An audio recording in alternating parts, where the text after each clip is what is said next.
So, porcine tuberculosis is also known as porcine mycobacteriosis, or historically also known as consumption and the white plague affecting humans. So, sa swine, usually ang most common nga makita nga causative agent for tuberculosis is Mycobacterium avium, which derives from birds, Mycobacterium tuberculosis, which affects humans, and then Mycobacterium bovis, which is from cattle. And there are efforts to also eradicate Mycobacterium bovis in Europe, which is why gamay na lang og incidence ani. So, these are mycobacterial colonies on Ogawa's medium. As you can see, there are different levels of pigmentation sa mga species sa mycobacteria seen here. This is also a way para pag-differentiate nila. Also, mycobacterium can also be stained kay acid-fast man siya. Pwede siya gamitan og Ziehl-Neelsen nga stain. These are non-motile, non-spore-forming, and gram-positive. So, kasagaran ang infection sa Mycobacterium avium kay sa environment jud, and more specifically sa feces sa mga birds. Any avian species can be affected by Mycobacterium avium and can transmit it sa mga swine. For example, kung naay mga birds na malibang sa feeder or sa waterer, then kanon sa pigs ang katong feedstuff infected with the bird feces. So, Mycobacterium avium can persist for a maximum of 4 years in soil. Grabe ka hardy po ning mycobacteria. And then, the most common route is oral. Dili kayo aerosol na route, kasagaran oral. And then, it occurs worldwide. So, whenever nga naay makitaan nga mycobacterium nga bacteria or kanang mga lesions nga makita sa carcasses, kay costly kaayo ang pag-process because dapat yun siya i-cook to be fit for human consumption. It is cooked at ang carcass nga naay lesions kay dapat siya luto at 80 degrees Celsius for about 30 minutes. And then, ang value rapod ani is only 20 to 25% compared to an uncooked or unaffected nga carcass. And then, kung dili gani siya pwede makook, dapat na siya i-condemn.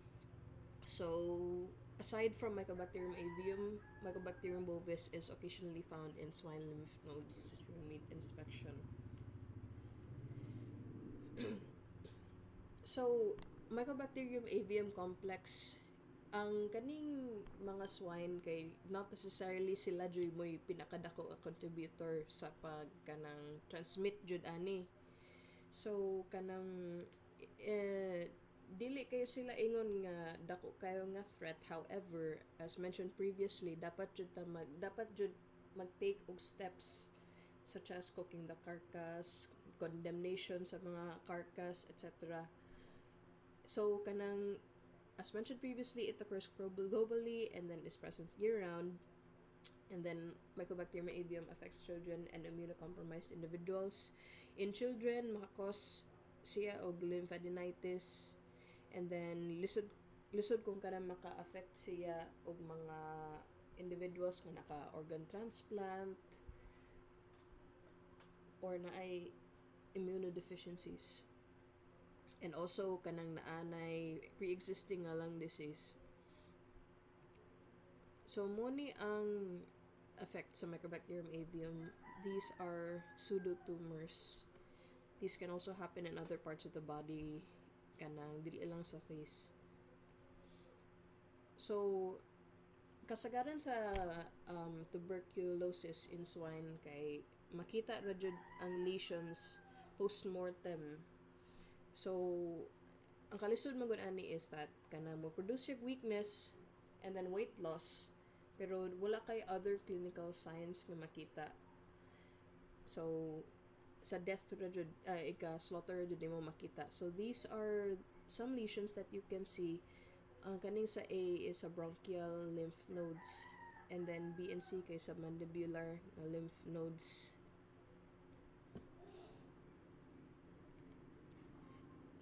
Okay, so di ba, ang route of infection sa swine tuberculosis kay oral. So whenever musud na sa GI tract ang bacilli, and then mo abot siya sa lymph nodes, then pwede man siya mo spread to other organs sa abdomen and the thorax. So mo na yung makita sa kanang pleura kaning mga lesions. And then mo pud ni maka-affect pud ni siya sa liver. As you can see, there are kanang nodules. These are pictures of kanang an experimental infection of Mycobacterium bovis and Mycobacterium tuberculosis via IV. As you can see, kanang edematous ang lungs, pero pa kay makit-an nga mga tuberculous lesions.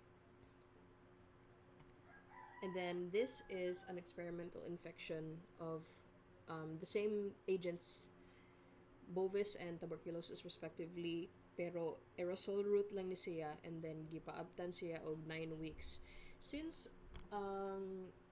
mycobacteria in general are slow growing, kasagaran mo himo jud ni siya lesions for weeks, and then weeks or months, and then mo persist pud jud ni siya for quite a long time. So mo ni sa bovis mo produce siya kanang characteristic nga granulomatous nga lesion, and then sa tuberculosis kay naay small lang jud nga nodules sa pig lungs. So mo ni ang yung makita microscopically. Ang kaning tuberculosis kay mohimo ni siya og kanang caseous necrosis. As you can see, na ay central caseation, basically mga dead cells, and then sa surround ani, as you can see sa green nga arrow, kay na ay mga giant cells, macrophages, monocytes. Okay, so wala even though ma-associate nato ang tuberculosis in humans with kanang tubercules or kanang granulomatous lesions kanang sa in humans sa kanang lungs, what is a pathognomonic sign in swine kay daghan it shares ang kaning mga lesions niya is kanang can be confused with other causative agents, such as kaning sa left nga mga pictures. These are caused by kanang Rhodococcus equi. Kaning A is sa tongue ni siya, mura jud siya kanang caseating necrosis, and then sa B sa ileum is siya. And then makita pud nimo sa kanang microscopic kay same pud siya sa katong kanang inani nga kani nga picture. And then kaning sa right kay mga button ulcers ni siya sa kanang salmonellosis nga infection in pigs. So pathogenesis kay di ba ang birds kay malibang man sila sa environment or sa feeders and the waterers, and then kanon sa mga pigs, and then musud ang bacilli sa GI tract mucosa, and maghimo sila granulomas in the submucosa, and then after a while magka caseous necrosis din siya, and then mo ulcerate ang overlying mucosa, and then mo spread siya to deeper layers, and then adjacent lymph nodes niya peritoneum. So kaning mga mycobacteria kay resistant din sila to drying, temperature changes, and most importantly in this case sa pathogenesis niya pH changes. Resistant siya to kanang phagocytosis kay di ba ang mga phagolysosomes kay mo change man siya sa pH in response to an infection. So since tuberculosis mycobacteria species can resist that to some extent, grabe jud kayo ang persistence ani nga bacilli sa kanang sa body, which is why the body opts to just wall it off. Usually mo nang makakita ka ng mga granuloma. So diagnosis of tuberculosis in swine involves a presumptive diagnosis sa history, lesions, and presence of acid-fast bacteria. So kaning of course history, dapat jud ka magtanaw og records ani kay wala man kayo kanang signs nga makita. And then examination of lesions, kanang na-mention na nato nga na-jud siya na other diseases nga kanang mo pakita lesion similar, so presumptive ra jud. And then acid fast bacteria, while mycobacteria is acid fast, sure nagya po'y other bacteria such as katong Rhodococcus equi nga acid fast pod. And then also kaning Rhodococcus equi is actually more prevalent in the farms than kanang Mycobacterium avium. And then firm diagnosis, bacterial isolation, identification, and typing. Bacterial isolation, you can use Ogawa's medium, and then identification, and then typing.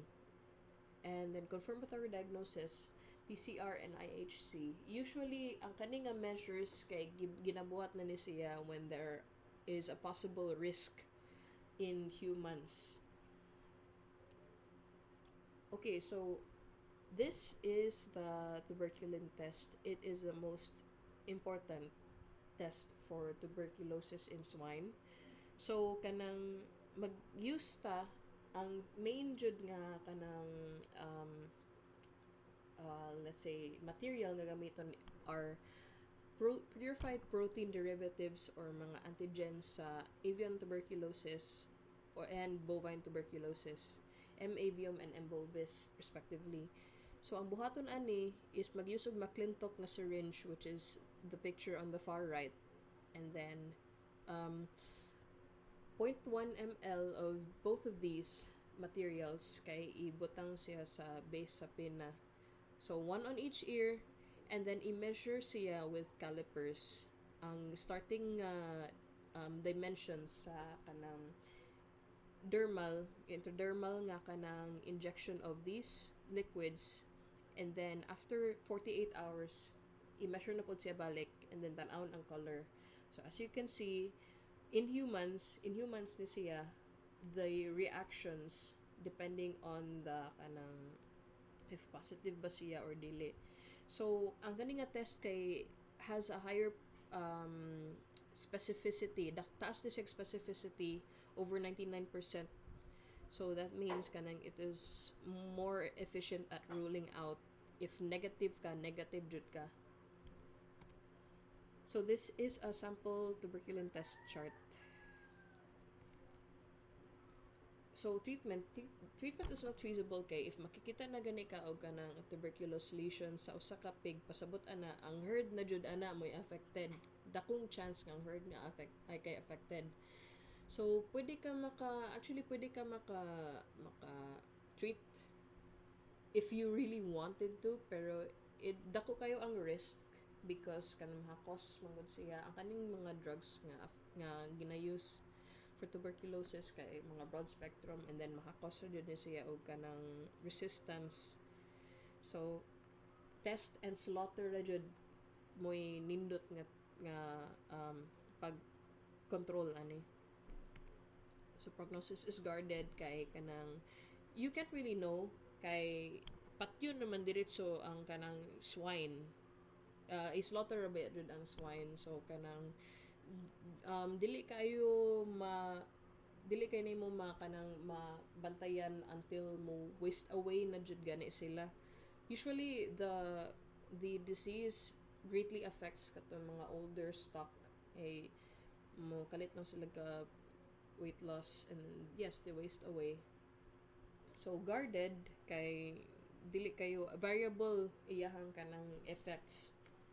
Pero usually di jud na siya magpakita og kanang grabe jud nga signs.